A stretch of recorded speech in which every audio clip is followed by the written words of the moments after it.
Então, né, gente, continuando nossa conversa aqui sobre essas concepções, né, essas principais, né, aportes teóricos, né, para a gente melhorar nossa prática em sala de aula, né, então a gente parou nessa parte, né, aqui eu trouxe como, digamos assim, a partir, né, da BNCC, como as bases, né, principais, mas a gente poderia abordar de uma outra maneira, né? Então eu estou pegando como base aquela documentação da BNCC, que ela aborda justamente esse aspecto. Só que aí eu modifiquei aquela parte lá da gramática, né? Que na BNCC fala de análise linguística. Preferi abordar a gramática nesse sentido porque eu acho mais claro, né? Didático para a gente explicar. Então vamos lá para o próximo.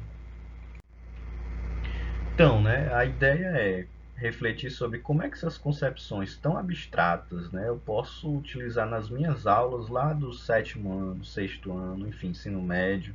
Como é que isso vai me ajudar? A gente vê muita teoria na universidade, mas como é que isso é aplicado no meu dia a dia, eu enquanto professor, né? Como é que isso me ajuda? Em que? Né? Então é isso que eu quero que vocês, né, que eu quero ajudar vocês a refletir sobre. Primeiro é compreender o que a teoria está dizendo. Né? Então é preciso trazer para a nossa realidade essa ideia abstrata de língua, né? No caso do primeiro tópico. Então, como é que eu trago? Né? O que é a língua, então? Língua, né? Eu trouxe aqui. A língua como enunciativa, discursiva e um processo de interação que se estabelece numa situação comunicativa das vezes que usamos a língua. Né? Então, o que é isso? O que isso quer dizer? Né? Como é que eu vou é, pensar nisso na minha realidade? Né? Então, no exemplo que eu já testei uma reflexão sobre isso, né? Que quando a gente fala, né, a gente se comunica com alguém, a gente estabelece uma situação de comunicação, seja no nosso dia a dia, falando, mãe, pega minha toalha, ou então, o almoço está pronto. Então, essa fala, né, ela está constituída em toda essa situação, né? Vamos pensar, o que é o ato enunciativo? O ato enunciativo é você efetivamente dizer, né? O almoço está pronto, por exemplo, né? E aí, esse ato enunciativo, ele é discursivo, né, no sentido de que quando você diz que o almoço está pronto, né, você está convidando as pessoas para virem almoçar. Agora vamos supor que você diz o almoço está pronto e o almoço não está pronto. Né? Como é que as pessoas com qual você está se comunicando, elas vão reagir? Né? Como é que vai se dar essa situação comunicativa?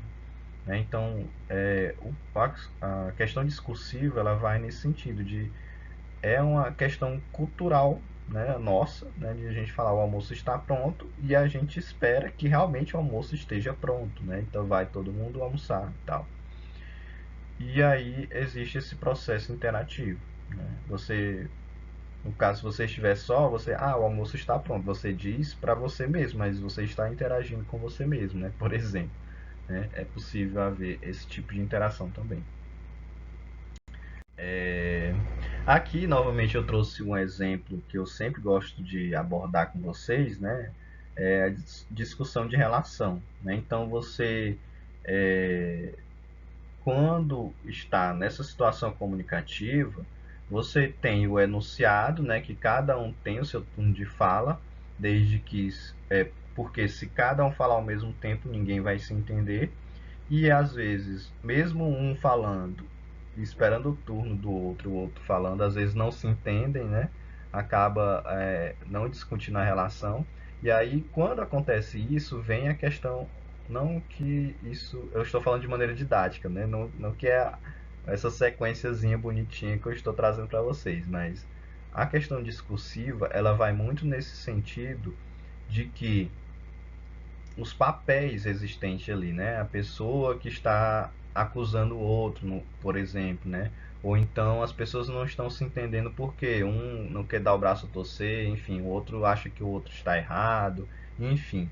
Imagine essa cena e aí pensem nessas consequências, né? Se um não aceita a desculpa, ou se a desculpa não é, digamos assim, aceita, né? Não é passível de aceitação, certo? Então, a questão discursiva ela está nesse aspecto não exatamente do diálogo em si, né? Mas na compreensão do todo, né? Se a pessoa teve uma atitude em um determinado momento, e aí essa atitude está sendo discutida aqui, então tudo aquilo daquela cena, né, vamos supor que eles estejam discutindo sobre um tipo de roupa, né? Vamos supor que o rapaz falou que a moça não deveria usar um tipo de roupa.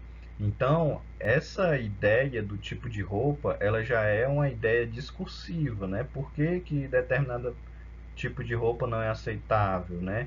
Por que que existe essa tensão do tipo de roupa? Enfim, então a questão discursiva ela vai abordar justamente esses aspectos culturais, né, que envolvem a língua, experiências e práticas, tudo isso.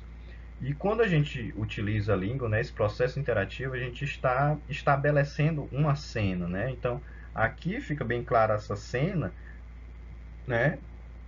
Uma cena do dia a dia, né? Que a foto, né, demonstra muito bem isso. Mas no dia a dia a gente está sempre em situações comunicativas.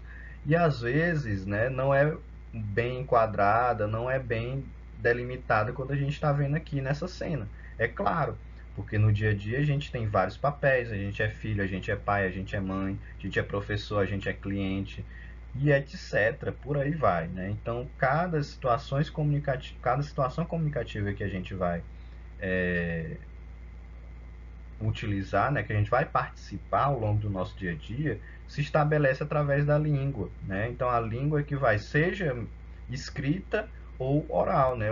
Hoje em dia a gente está escrevendo muito mais do que há 2 anos atrás por conta da pandemia, né? Então essa interação, né, essa conversa, esse uso da língua, ele se estabelece, né, nas cenas de comunicação, certo? Então, eu espero que tenha ficado claro, né, essa concepção de língua enquanto enunciado, né, ser discursiva, né, e ser interativa, né? Então é isso que eu quero que vocês entendam, né? Então, mas aí como é que isso vai interferir ou como é que eu posso utilizar essa ideia, essa noção na minha aula, né? Então, você vai pensar que você está ensinando a língua. Então, como é que eu ensino a língua? É através de processos enunciativos e discursivos. Ou seja, você vai ensinar a língua através de usos possíveis da língua.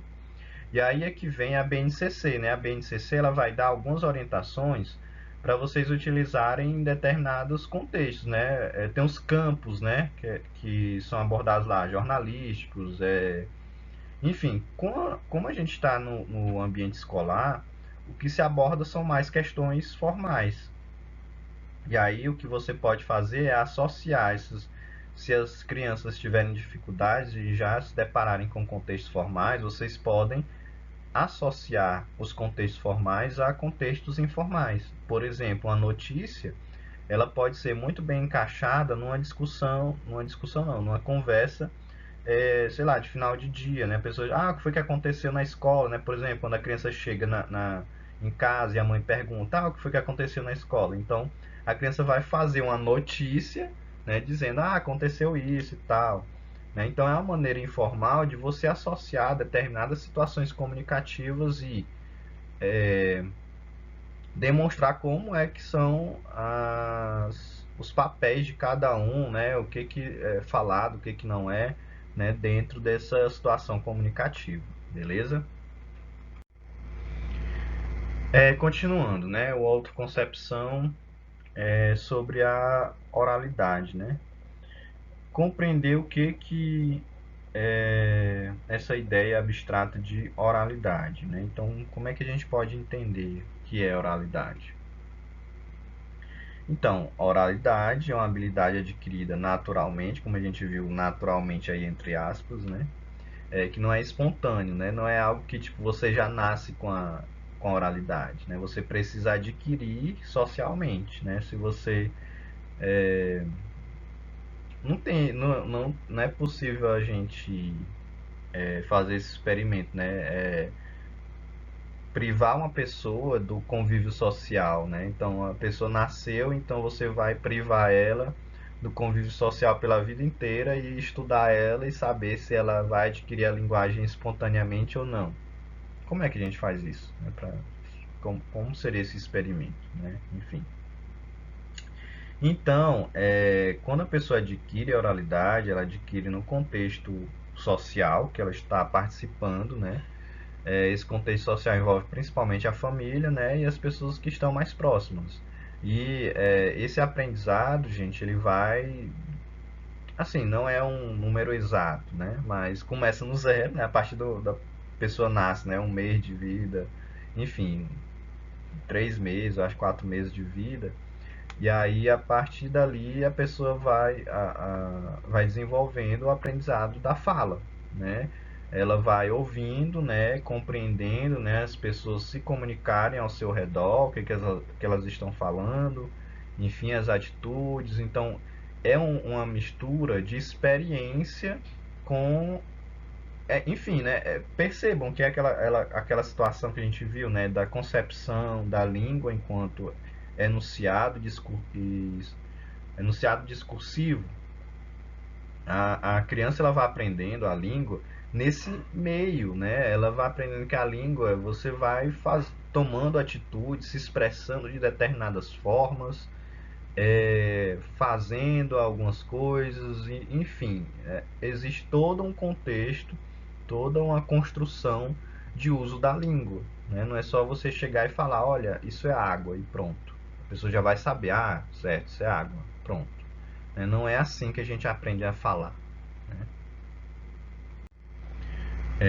E aí, algo que é fundamental a gente perceber é que existe uma enorme diversidade nesse aprendizado da oralidade, né? Então a gente aprende a falar em um contexto bem peculiar da nossa família, do nosso convívio, né? E aí muitas vezes naquele nosso convívio, né, as pessoas utilizam termos diferentes, diferenciados, né? E que isso vai constituir, né? Isso vai fazer parte da nossa fala, né? E aí, trazendo, né? Pensando na perspectiva, ah, professor, mas e aí? Como é que isso entra na minha prática de sala de aula? Você tem que estar sensível a essa diversidade. Você não pode excluir nenhuma maneira de falar. Todas as maneiras de falar, elas têm essa raiz familiar, essa raiz sentimental, emocional com aquela pessoa, né? Então, a pessoa ela deve se sentir acolhida na escola para que ela consiga reproduzir a sua oralidade, não fique traumatizado, não tenha medo de falar, queira falar. Então, o professor ele deve perceber essa característica do aluno e não ser excludente. É claro que o objetivo da escola é buscar a oralidade padrão, né, a norma culta, vigente, né? Então, a, o objetivo é que a partir desse conhecimento que a criança já traz, né, da sua variante oral, né, o professor utilize aquilo para transpor para a variante padrão, para a variante da norma culta, certo? Então, sempre fazendo essa transposição, o que a criança já sabe, como é que aquilo é na norma culta. Então, como é que ela sabe, aí ela vai fazendo essa troca, né? Olha, na situação escolar, na situação formal, é assim que se usa determinada estrutura e por aí vai, né? Aí você vai, dependendo do conteúdo que está sendo aplicado, você vai abordar aquele tema. Passando aqui para escrita, né? Já a escrita ela é um pouco mais complexa do que a fala, né? Então as crianças elas já chegam na escola falando, enfim, já tem um bom domínio da língua. Já a escrita é uma questão de técnica, né? Você vai transpor, né? Você vai pegar aquela língua que a criança já sabe e transpor para uma técnica gráfica, né? Ela tem que escrever, né? Tem que desenhar uma letra e aquela letra ela vai juntamente com outras letras formar uma palavra e outras palavras vão se combinar e vão construir um texto, e isso ela já faz naturalmente, né? Se você perguntar para uma criança como foi na escola, ela diz tranquilamente como foi na escola, o que foi que aconteceu, ela narra a situação brilhantemente. E aí a escrita já não se dá dessa maneira, né? As crianças já vão ter dificuldade e ainda, né, além dessa dificuldade em transpor essa habilidade oral para a técnica escrita, né, existe o fato de que, se não for algo trabalhado de maneira adequada, cria um bloqueio, né? A criança vai se sentir traumatizada, né, naquele tipo de aprendizado, né?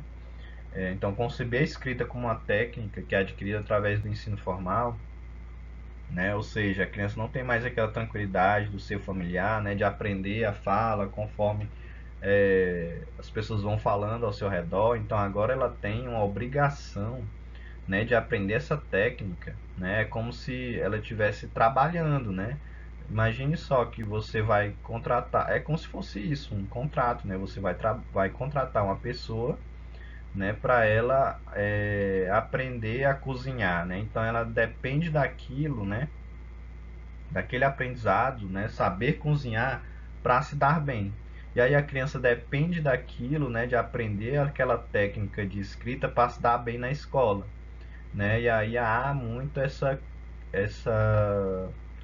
rigidez na cobrança das crianças, né? É um período que muitas crianças sentem muita dificuldade, né?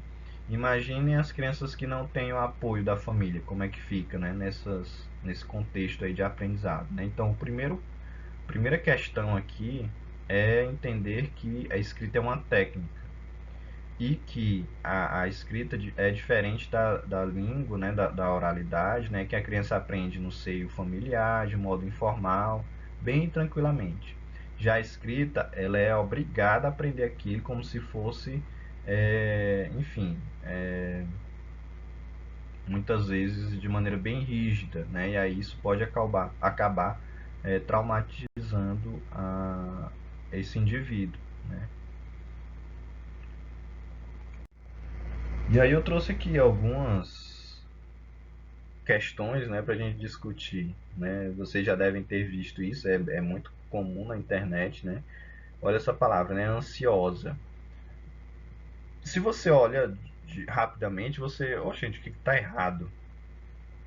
Não tem nada errado aí. Aí você vai, é uma questão ortográfica, né? Então, você pronuncia essa palavra, não tem diferença nenhuma, né? Então a pessoa sabe falar ansiosa. Aí quando vai escrever, aí ela tem que ficar pensando na norma ortográfica, como é que se escreve, né? Imagine a pessoa que está aprendendo, como é que ela vai. Até mesmo as pessoas que já aprenderam a escrever, elas têm dúvida. Eu mesmo às vezes tenho dúvida, né, em escrever algumas palavras, né? Então veja que o nosso cérebro ele não tem capacidade para decorar 1000 palavras, né? 1000 combinações de ocorrências, né? A palavra família, aí a diferença, né? Aí já tem um pouquinho mais, mas mesmo assim, essa diferença a gente só percebe se a gente fizer uma transcrição fonética, né? Se a pessoa fala família ou família, né? Então a gente mesmo fala família, né? Aqui em Teresina fala família, né? Então a gente fala aqui em Teresina, nossa variante é essa aqui, a gente fala assim, família. A gente não fala família, né? Para a gente pronunciar desse jeito, a gente teria que falar família, né? Então, a nossa fala é desse jeito. Companhia, né? Companhia a gente fala também assim, né? Companhia. Aqui em Teresina, a nossa fala é companhia, né? Companhia, né?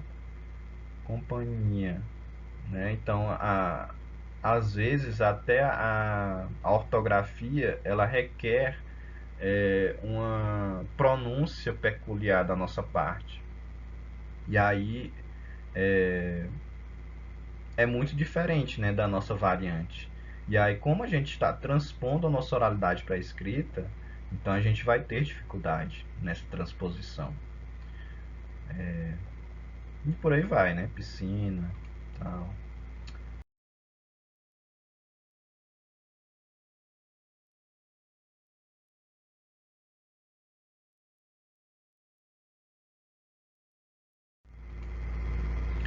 Então temos mais um exemplo, né? Temos vaga, aluga-se casa para Réveillon. Né? Então muita gente fala, né? Utiliza essa expressão. Né? E por aí vai, né? Fui almoçar. Né? Então a gente fala, né? Fui almoçar, almoçar, almoçar. Então a pessoa ela fala, né? Separadamente, né? Fui almoçar. Então para ela o termo é moçar. Né? Então o al seria o complemento do verbo. Né? Então veja que é uma reflexão, né? Nesse caso. Eu acho sempre interessante a gente prestar atenção qual a dificuldade do nosso aluno, né? Então, qual é a dificuldade desse indivíduo aqui? Ele está separando a palavra, né? Para ele é moçar a palavra. Então, esse fui, né? Fui ao salão, né? Fui comer, fui fazer alguma coisa, né? Fui ao médico, né? Então, esse ao aí é o complemento do verbo, né? Então, fui almoçar, né? Então, ele está entendendo nessa expressão separadamente. Aqui temos mais outros exemplos, né? E aí vejam que é muito parecido com aquele primeiro, né? É muito de uma mudançazinha bem simples, né? No a palavra, né? J por G, né? O X, CH, esse é um grande problema, né? O X e o CH, né? Sempre as pessoas têm dificuldade. Também no J, no G, no S, no C, são as dificuldades porque realmente causa essa dúvida, essa confusão. Eles têm o mesmo som, né? A gente pronuncia da mesma forma. E aí uma convenção vem e nos diz que a gente tem que produzir, escrever, né, daquela maneira. Então realmente é algo confuso e complexo.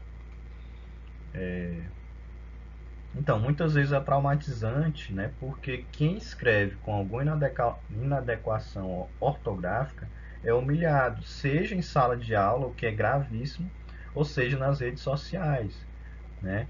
Então, na maioria das vezes a ortografia é diferente, mas a pronúncia é a mesma, né? A gente viu aí vários exemplos que a ortografia é a mesma, né?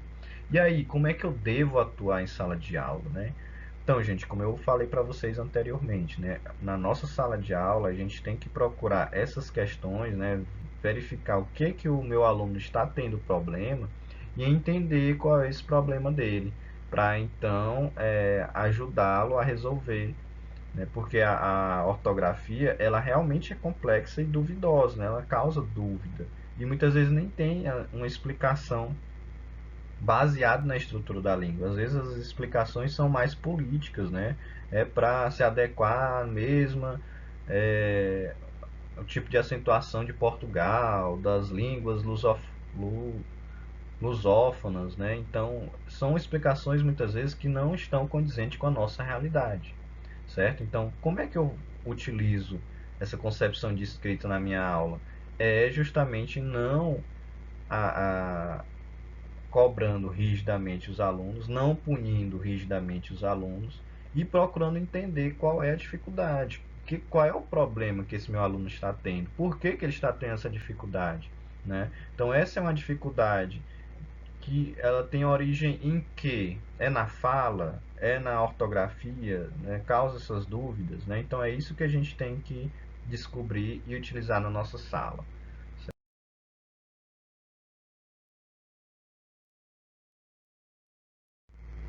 Então, gente, para finalizar esse tópico sobre escrita, depois eu vou gravar e aí eu posto para vocês amanhã sobre concepção de gramática, que aí eu já faço uma aula bem geral e tal. Acho que eu vou conseguir trazer exemplos, né, de até uma breve aplicação em sala de aula. E aí vocês dão uma olhada para amanhã, tá bom? Vou postar depois o link para vocês e lá no sistema. Então eu trouxe aqui essa citação de Cagliari, que ele fala que é preciso ouvir as crianças o que é escrever, para que serve a escrita, valorizando as opiniões que cada uma possa apresentar, né? Então, ainda partindo daquela premissa de que temos que incluir o nosso aluno, né, ser acolhedor, né, então a gente precisa prestar atenção nesses aspectos do aprendizado deles, o que que eles estão entendendo sobre escrita, sobre o que é escrever, né? Então é super importante a gente fazer essa observação, essa reflexão. É ilusão pensar que a escrita é um espelho da fala.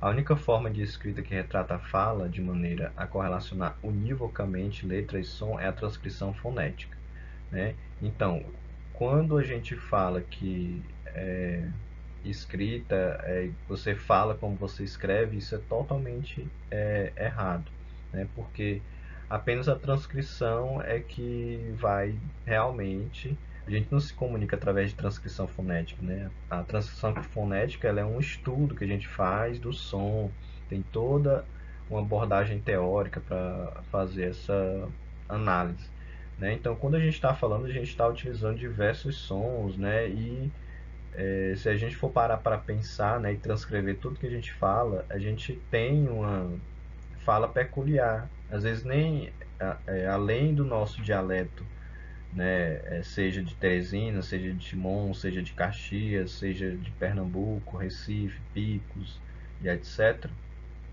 A gente tem também uma fala, né, uma variante própria nossa, né, uma identidade de fala nossa. Então é preciso se respeitar isso.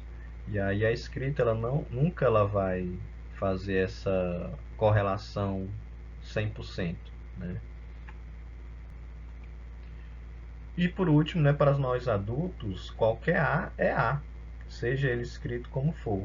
Já uma criança não, né? Quando a criança escreve, ninguém diz isso para ela, né? A criança ela tem uma reflexão muito diferente da que a gente tem, né?